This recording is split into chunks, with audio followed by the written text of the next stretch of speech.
Question number 3 में दिया गया है if an angle of a parallelogram is 2/3 of its adjacent angle find the angles of the parallelogram. तो यहाँ इस गिवन प्रॉब्लम में आपको एक पैरेललोग्राम दिया गया है और बोला गया है कि उस पैरेललोग्राम का अगर एक एंगल उसके एडजेसेंट एंगल का 2/3 होता है तो पैरेललोग्राम का एंगल्स कितना है उसको पता लगाइए। तो आइए इसे पता लगाते हैं। सबसे पहले हम लोग एक फिगर बना लेते हैं पैरेललोग्राम का और उसका नाम ABCD लिख लेते हैं। उसके बाद में आइए देखते हैं सॉल्यूशन कैसे करेंगे। Let ABCD is a parallelogram. उसके बाद में मान लेते हैं कि इस पैरेललोग्राम का एंगल A का वैल्यू x डिग्री है। तो आइए उसे लिखते हैं। Let angle A is equal to x degree और गिवन क्वेश्चन के हिसाब से एंगल A का एडजेसेंट एंगल B है, तो एंगल B का वैल्यू जो होगा वो इस एंगल का 2/3 होगा। तो उसके हिसाब से एंगल B का वैल्यू 2/3 ऑफ x डिग्री होगा। अब हम लोग को ये पता है कि किसी भी पैरेललोग्राम में एडजेसेंट एंगल का सम 180 डिग्री होता है, तो इसको लिख लिए। लिखने के बाद में एंगल A और एंगल B को अगर सम करेंगे तो 180 डिग्री होगा, तो उसी को हम लोग सम कर लेते हैं। एंगल A का value x degree plus angle B का वैल्यू 2/3 x डिग्री है और इन दोनों का सम 180 डिग्री है। नेक्स्ट अब इस पार्ट को हम लोग सॉल्व करेंगे। उसके लिए हम लोग इसका डिनोमिनेटर का एलसीएम निकालेंगे। एलसीएम आएगा 3। नेक्स्ट x के नीचे में कोई नंबर नहीं है तो यहाँ 1 कंसीडर करेंगे। 1 से 3 को अगर डिवाइड करेंगे तो 3 टाइम्स में डिवाइड हो जाएगा और 3 के साथ में x का मल्टीप्लाई करने से 3x होगा प्लस अब 3 के साथ में इस 3 को डिवाइड करेंगे तो 3 से 3 को डिवाइड करने से 1 टाइम में डिवाइड हो जाएगा और 1 के साथ में 2x का मल्टीप्लाई करेंगे तो यहाँ पर 2x आएगा इज इक्वल टू 180 डिग्री लिखेंगे। उसके बाद में इस 3 को 180 के साथ में मल्टीप्लाई करेंगे तो ये हो जाएगा 180 × 3 और इन दोनों को ऐड करेंगे तो 3x प्लस 2x 5x होगा। तो 5x इज इक्वल टू 180 × 3 हो गया। नेक्स्ट 5 को 180 × 3 के डिनोमिनेटर में लिख लेते हैं तो हम लोग का पार्ट बन जाएगा 180 × 3 डिवाइडेड बाई 5। अब 5 के साथ में 180 को अगर डिवाइड करेंगे तो ये 36 टाइम्स में डिवाइड हो जाएगा। नेक्स्ट 36 के साथ में 3 का मल्टीप्लाई करेंगे तो यहाँ से x का वैल्यू निकल के आ गया 108 डिग्री। तो यहाँ से हम लोग को एंगल A का वैल्यू 108 डिग्री मिल गया। अब उसके बाद में हम लोग एंगल B का वैल्यू पता करेंगे। तो 2/3 था तो 2/3 लिखेंगे इंटू x था तो x के बदले में 108 डिग्री यहाँ पर लिखेंगे। नेक्स्ट 3 से 108 को डिवाइड करेंगे तो 36 टाइम्स में डिवाइड होगा तो 36 के साथ में 2 को मल्टीप्लाई करेंगे तो ये हो जाएगा 72 डिग्री। नेक्स्ट अब हम लोग एंगल C का वैल्यू पता करेंगे। एंगल C और एंगल A दोनों पैरेललोग्राम के अपोजिट एंगल्स हैं और हम लोग को ये पता है कि पैरेललोग्राम का अपोजिट एंगल सेम होता है, तो एंगल C का वैल्यू एंगल A के बराबर होगा। तो इसको लिख लेते हैं। Angle C is equal to angle A और इसका वैल्यू 108 डिग्री है। तो यहाँ से एंगल C का वैल्यू पता चल गया। क्यों है? क्योंकि opposite angle in a parallelogram is same. उसी प्रकार से एंगल D का भी वैल्यू हम लोग को मिल जाएगा। एंगल D जो होगा वो एंगल B के बराबर होगा क्योंकि ये दोनों अपोजिट एंगल्स हैं और पैरेललोग्राम में अपोजिट एंगल्स सेम होता है। तो हम लोग angle D is equal to angle B is equal to 72 degree लिख लिया। तो यहाँ से हम लोग को पैरेललोग्राम का सब angle A, angle B, angle C और एंगल D का वैल्यू हम लोग को मिल गया। तो ये हो गया इसका सॉल्यूशन। क्वेश्चन नंबर 4 के A पार्ट में एक पैरेललोग्राम दिया गया है जिसका नाम ABCD है और इस पैरेललोग्राम में एंगल DAB का वैल्यू 70 डिग्री है और एंगल डी सी बी का वैल्यू 80 डिग्री दिया गया है। बोला गया है कि एंगल सी डी बी और एंगल ए डी बी इसका वैल्यू फाइंड आउट करो। तो आइए फाइंड आउट करते हैं। सबसे पहले हम लोग एक पैरेललोग्राम बनाते हैं जिसका नाम ए बी सी डी लिख देते हैं। लिखने के बाद में डी ए बी एंगल का वैल्यू 70 डिग्री उसको लिख लेते हैं। तो डी ए बी ये 70 डिग्री दिया गया है। उसके बाद में डी बी सी का वैल्यू 80 डिग्री दिया गया है, इसको लिख लेते हैं। अब हम लोग को पता लगाना है सी डी बी का वैल्यू, दैट मीन्स ये एंगल पता लगाना है, और ए डी बी का वैल्यू ये पता लगाना है। तो आइए पता लगाते हैं। सबसे पहले हम लोग लिखते हैं because A B C D एक पैरेललोग्राम है तो ए डी जो है और बी सी जो है वो पैरेलल्स होगा, तो उसको लिख लिए। अगर ये दोनों साइड पैरेलल हैं तो ये एंगल और ये एंगल अल्टरनेट एंगल हैं। तो यहाँ से हम लोग को ए डी बी का वैल्यू मिल गया। तो ए डी बी का वैल्यू हो गया 80 डिग्री। उसी प्रकार से बी सी डी का value angle D A B के बराबर होगा। ये जो एंगल है ये एंगल बी सी डी है, इसका जो वैल्यू होगा वो इस एंगल के बराबर होगा, क्योंकि किसी भी पैरेललोग्राम का अपोजिट एंगल सेम होता है।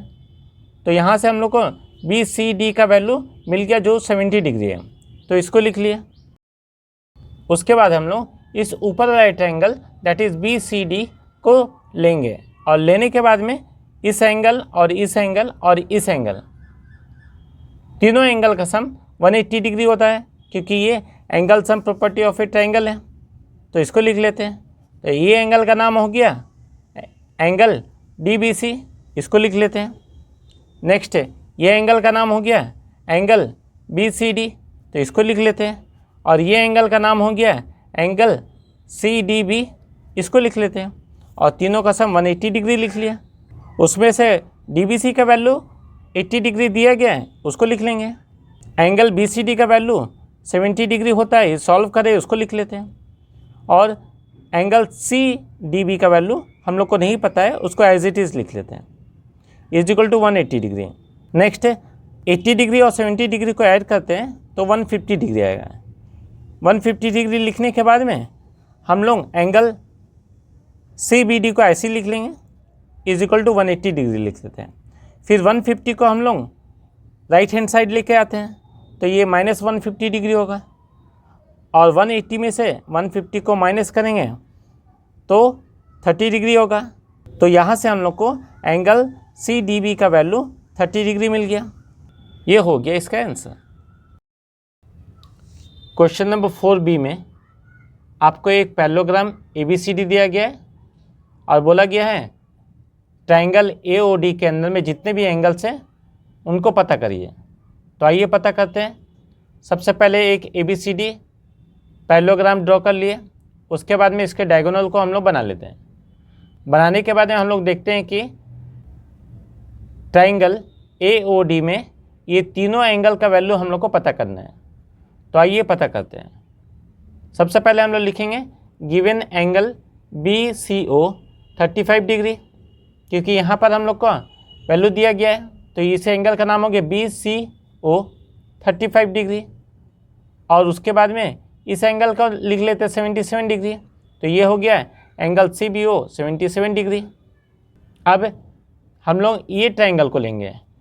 बी ओ सी ट्रायंगल में दो एंगल का वैल्यू दिया गया और तीसरा एंगल का वैल्यू नहीं दिया गया है, इसको हम लोग पता कर लेते हैं। तो हम लोग लिख लेते हैं in triangle B O C angle B C O plus angle C B O plus angle B O C is equal to 180 degree, क्योंकि हम लोग को पता है किसी भी ट्रायंगल में सब एंगल का सम 180 डिग्री होता है। नेक्स्ट एंगल बी सी ओ का वैल्यू हम लोग को 35 डिग्री दिया गया है, उसको लिख लिया। और एंगल सी बी ओ का वैल्यू 77 डिग्री दिया गया, उसको लिख लेते हैं। एंगल बी ओ सी का वैल्यू नहीं पता है, इसको एज इट इज़ लिख लेते हैं। फिर इज इक्वल टू का साइन देके 180 डिग्री लिख लेते हैं।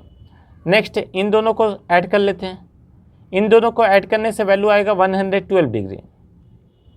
नेक्स्ट 112 को हम लोग राइट हैंड साइड लेके जाते हैं, तो ये 180 से माइनस हो जाएगा। तो 180 से माइनस करने के बाद में इसका वैल्यू हो जाएगा 68 डिग्री। तो यहाँ से हम लोग को एंगल BOC का वैल्यू 68 डिग्री मिल गया। दैट मीन्स हम लोग को इस एंगल का वैल्यू मिल गया। अब हम लोग इससे इसका वैल्यू निकाल सकते हैं, क्योंकि ये दोनों वर्टिकल अपोजिट एंगल हैं। वर्टिकल अपोजिट एंगल का वैल्यू सेम होता है। तो यहाँ से हम लोग को एंगल AOD का वैल्यू मिल गया 68 डिग्री, क्योंकि हम लोग का एंगल AOD और BOC वर्टिकल अपोजिट एंगल है। नेक्स्ट, इन पैरेललोग्राम ABCD, इस ABCD पैरेललोग्राम में AD जो BC के पैरेलल है, तो ये एंगल और ये एंगल सेम होगा।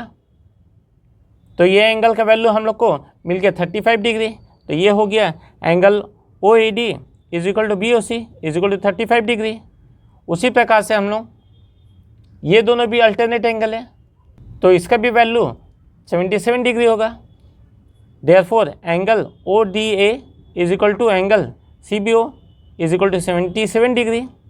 तो इस प्रकार से हम लोग को सब एंगल मिल गया। ये एंगल का वैल्यू हो गया 68 डिग्री।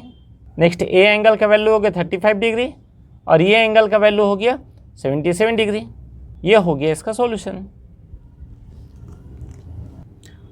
क्वेश्चन नंबर 4 के सी में आपको एक रोम्बस दिया गया जिसका नाम ABCD है और बोला गया है कि x का वैल्यू फाइंड आउट करिए। तो यहाँ इस गिवन फिगर में हम लोग देखते हैं कि ABCD एक रोम्बस है, उसमें से एंगल A का वैल्यू 72 डिग्री दिया गया है और ये एंगल का वैल्यू x डिग्री दिया है और हमको x का वैल्यू को फाइंड आउट करने बोला है। तो आइए फाइंड आउट करते हैं। तो सबसे पहले हम लोग लिखेंगे here ABCD is a rhombus, और रोम्बस में AD और BC पैरेलल होता है। अगर ये दोनों पैरेलल है और BD एक ट्रांसवर्सल की तरह काम कर रहा है, तो हम लोग ये एंगल और ये एंगल को बराबर बोल सकते हैं, क्योंकि ये दोनों अल्टरनेट एंगल हैं। तो आइए इसको लिख लेते हैं। एंगल ADB ये angle is equal to angle CBD ये एंगल। दोनों वैल्यू को लिख लिया और दोनों अल्टरनेट एंगल्स हैं। हम लोग को CBD का वैल्यू x डिग्री दिया गया है, तो हम लोग एंगल ADB को x लिख सकते हैं क्योंकि ये CBD के बराबर है। नेक्स्ट हम लोग ये जानते हैं कि रोम्बस के डायगोनल एंगल बाइसेक्टर्स होते हैं। एंगल बाइसेक्टर हो सकते हैं, दैट मीन्स अगर ये डायगोनल है तो ये इस एंगल को बाइसेक्ट कर रहा है। बाइसेक्ट कर रहा मतलब ये एंगल और ये एंगल सेम होगा। तो अगर इसका वैल्यू x है तो इस एंगल का वैल्यू भी x होगा। अगर x होगा तो हम लोग इसको लिख लेते हैं। तो इसका नाम लिख लेते हैं angle ABD is equal to x degree. इसको लिखने के बाद में नेक्स्ट अब हम लोग इस ट्रायंगल को लेंगे ABD, और इस ABD ट्रायंगल में ये एंगल और ये एंगल और ये एंगल का सम 180 डिग्री होता है। इसी प्रॉपर्टी के हिसाब से हम लोग लिख लेते हैं angle BAD plus angle ABD ये एंगल प्लस एंगल ADB ये एंगल। इन तीनों का सम 180 डिग्री है। उसके बाद में एंगल BAD को ऐसे लिखते हैं और एंगल ABD इसका वैल्यू x डिग्री और एंगल ADB इसका भी वैल्यू x डिग्री लिखते हैं। लिखने के बाद में इज इक्वल टू देते हैं और 180 डिग्री लिख लेंगे। BAD का वैल्यू 72 डिग्री उसको लिख लेंगे और इन दोनों को ऐड कर लेंगे। नेक्स्ट 72 को 180 के राइट हैंड साइड में लेकर आएंगे। माइनस करने से वैल्यू आएगा 108 डिग्री हो गया। अगर 2 को डिनोमीटर में लेके जाएंगे तो x degree is equal to 108 divided by 2 होगा, और 2 से 108 को अगर कट करेंगे तो वैल्यू आएगा 54 डिग्री। तो यहाँ से x का वैल्यू हम लोग को मिल गया 54 डिग्री। ये हो गया इसका आंसर।